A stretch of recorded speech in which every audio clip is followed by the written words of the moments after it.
بسم اللہ الرحمن الرحیم۔ والدین کی خدمت کے بارے میں ایک بہت ہی اچھا واقعہ۔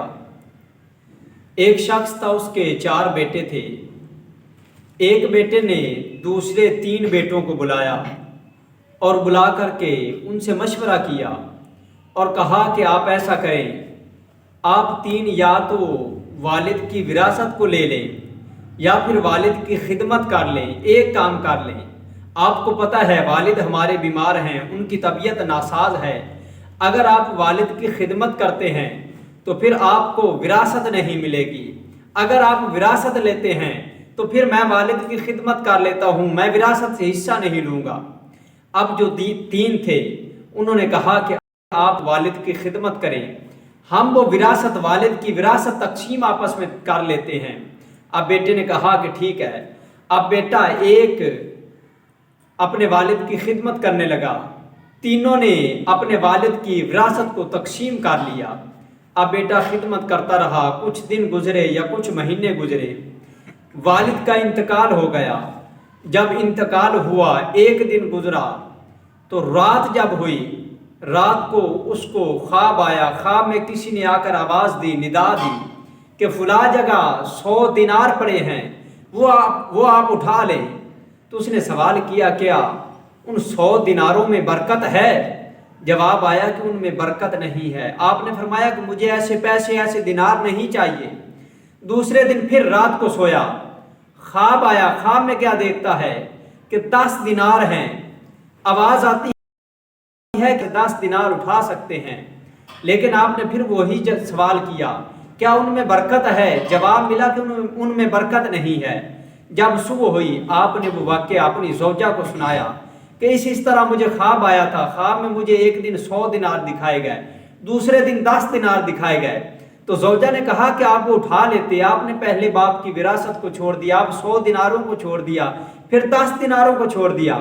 آپ نے فرمایا کہ میں نے سوال کیا تھا کہ ان میں برکت ہے یا نہیں ہے؟ جواب ملا تھا کہ ان میں برکت نہیں ہے۔ فرمایا کہ مجھے ایسے پیسے، ایسے دینار نہیں چاہیے جن میں برکت نہ ہو۔ اب جب تیسرا دن آیا، رات کو پھر سوتا ہے، خواب دیکھتا ہے۔ خواب میں ندا آتی ہے کہ فلاں جگہ 1 دینار پڑا ہے، آپ وہ اٹھا سکتے ہیں۔ اب پھر وہی سوال کیا، کیا اس میں برکت ہے؟ اب جواب اٹھا کے واپس آ رہے تھے، بازار میں دیکھا تو ایک بندہ تھا، اس کے ہاتھ میں 2 مچھلیاں تھیں۔ وہ آواز لگا رہا تھا کہ ہے کوئی خریدنے والا، میں فروخت کرنا چاہتا ہوں۔ اب اس نے کہا کہ میں خریدتا ہوں، گھر جا رہا ہوں، چلے ایک دن اچھا کھانا ہی، گھر مچھلیاں خریدی، گھر چلا گیا۔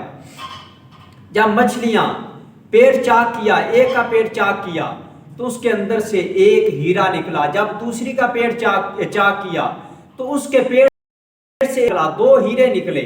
ادھر سے بادشاہ نے اپنے وزیروں کو بلایا، بتایا کہ مجھے اس طرح کا ایک ہیرا چاہیے، اس سائز کا چاہیے۔ اب وزیروں نے بادشاہ کے جو سپاہی تھے، جو فوجی تھے، ان کو بلایا، حکم دے دیا کہ اس طرح کا بادشاہ کو ایک ہیرا چاہیے، جہاں سے ملے، جتنے کا مرضی ملے، آپ لے کر آئیں۔ اب انہوں نے ڈھونڈنا شروع کر دیا، کبھی کہاں جاتے ہیں، بتایا کہ فلاں بندے کے پاس ایک ہیرا ہے، آپ اس کے پاس چلے جائیں، آپ کا کام ہو جائے گا۔ وہ شخص کے پاس آتے ہیں، آ کر کہتے ہیں کہ اس طرح ہمیں پتا چلا ہے کہ آپ کے پاس ایک ہیرا ہے۔ آپ نے فرمایا کہ میرے پاس ہے۔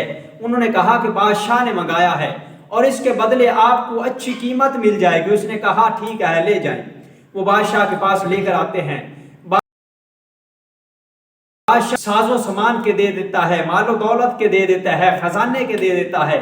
جب اس کے گھر آتے ہیں، اب وہ جو اس نے کام کرنا ہوتا ہے، اس ہیرے سے وہ کام کرتا ہے۔ اب وہ شخص کہتا ہے کہ اگر اس کے ساتھ ایک اور ہیرا ہوتا تو کمال ہو جاتا۔ اب اس نے پھر وزیروں کو بلایا، حکم دیا کہ مجھے ایک اور ہیرا چاہیے۔ اب انہوں نے کہا کہ اب بھی اسی شخص سے ہیرا ملے گا۔ پھر اس شخص کے پاس آتے ہیں، ہمیں دوسرا ہیرا بھی دے دے۔ وہ شخص کہتا ہے کہ پہلے آپ نے اس کی قیمت اپنی مرضی سے دی تھی، لیکن اب میں اس کی قیمت اپنی مرضی سے لوں گا، اس سے دگنی قیمت لوں گا۔ بادشاہ نے کہا کہ مجھے قبول ہے، جتنی چاہتا ہے قیمت دے دو اور ہیرا لے لو۔ اب دوسرا ہیرا پہلے 30 گھوڑے دیے تھے ساز و سامان کے، خزانے کے، اب 60 گھوڑے اس کو سامان کے دیے، ساز و سامان کے دیے۔ اب دیکھیے یہ وجہ کیا تھی، اتنا مال و دولت ملنے کی وجہ کیا تھی؟ وجہ یہ تھی کہ آپ نے اپنے والد کی خدمت کی تھی۔ یہ خدمت کا اجر تھا کہ جو اللہ نے دیا، دوسرے بیٹوں سے امیر بھی ہو گیا اور اللہ رب العزت نے اس کو اجر بھی دیا اپنے والد کی خدمت کا۔ ہمیں یہاں سے 2 باتیں ملتی ہیں، ایک تو ہم اپنے والدین کی خدمت کریں، اور دوسرا دیکھیں کہ ہمارے پاس آنے والا مال وہ پاک ہے یا ناپاک ہے، حرام ہے یا حلال ہے۔